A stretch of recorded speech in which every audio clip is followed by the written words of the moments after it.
Weather Update. Napabili ni Bagyo Basyang ang kabaskugon sini samtang nagatabok kini sa Agusan del Norte. Hindi matapos ka nag-landfall las 11:50 kagabi o kung 10 minutos antes magtungang gabi sa Bayaba, Surigao del Sur.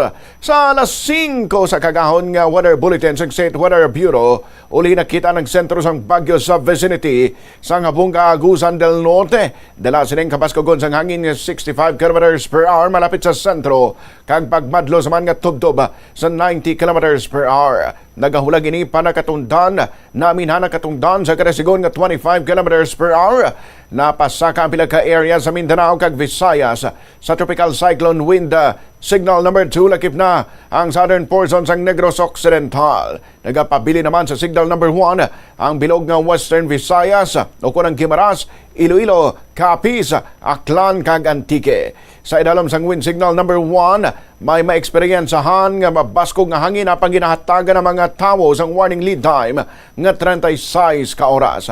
May dalaining minimal to minor nga pamahog sa kabuhi kag sa propiedad. Sa forecast track kinalantaw nga padayon nga magahulag ang bagyo para katundan namin nakatundan sa bilog nga forecast period.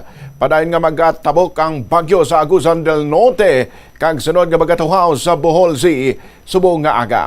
Halin subong nga aga tubtob karon sa hapon, magalabay malapit o kon mag-landfall mismo ang bagyo sa Bohol kag sa southern portion sa Cebu kag sa Negros Oriental. Sunod din nga magatuhaw sa Sulu Sea, magalabay malapit sa Cuyo Islands kag magatabok malapit sa northern portion sang Palawan.